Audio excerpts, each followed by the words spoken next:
when what's present is pure love, and that's your heart slowly, and place that person in your heart, and it's amazing. And bring divinity, light, love to the cells, physical ailments. I work a lot with people with, again, bringing the divine light.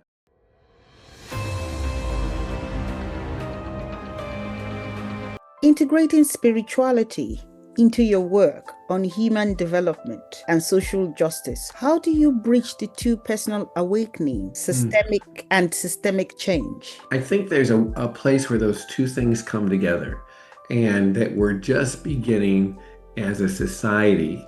I'm one of the people that asserts we are evolving. Our consciousness is evolving as a society. So I'm one of the people that would argue that that's happening, right? And there's a place where those two worlds come together. Spiritual awakening, an awareness of ourselves as, and I'm going to use language that could be, kind of new to some people, but it's divine beings. See, a lot of times people have, in meditation, etc., they have an experience of light, or they have an experience of in meditation, people would say, I have an experience of light or love or divinity. People relate to themselves as not that, though. It's like there's me over here, and then there's light or divinity or love that I might experience, but it's not me. I think that what is happening is people are, in my meditations and the meditations I lead for people. By the way, anybody listening, if they went to my website, yourlovedoesmatter.com, I have some free meditations on there that people could listen to at any time. So on yourlovedoesmatter.com, if they'd like to listen to some meditations, they're free on there. But the point is, there's a part of the new consciousness that, oh, wait, I don't just experience light, I am the light. So there's life in this body. We've been educated that we're the bodies, but maybe we're the life in the body. We're not the body, we're the life in the body. And with that consciousness, there's a new global socio-political level. There's a new relationship we'll have with each other. It's systemic. It will be systemic at that point, with a new consciousness of who we are. And that's a pretty lofty conversation, but on the one hand, I think it holds water in day-to-day living. Thank you. So you've worked with children, grieving families, and marginalized communities across the globe and across these experiences. What does healing look like? What does healing look like? In its purest form. Healing looks like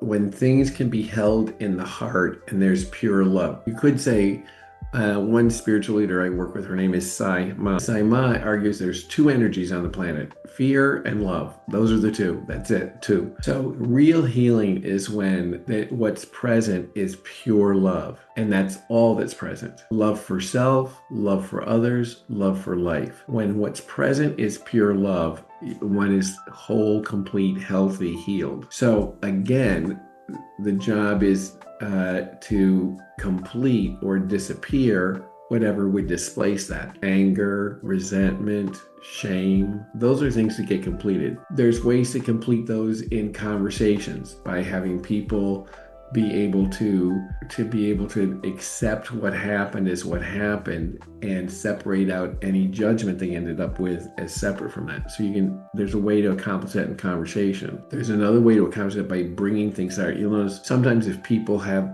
a resentment, I'll have them close their eyes and picture the person they're resenting in there and hold them in their hands out in front of them. So I'll say, close your eyes and hold your hands out in front of you and picture holding the person you resent, and including if that's yourself. And now bring that person to your heart slowly and place that person in your heart. And it's amazing. The resentment dissolves. It does. So there's ways to accomplish that, both in conversation and in action, to have anger, resentment, judgment, shame dissolve, and what you're left with is love. That's healing. Thank you. And healing takes different or various forms.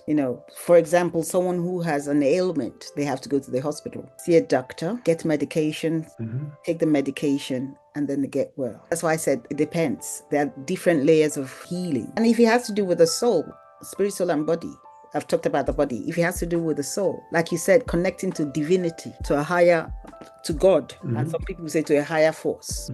They pray to God through Jesus Christ to get their healing. So, and you've also talked about, for example, if you resent someone, through meditation, you bring the person closer to you, to your heart.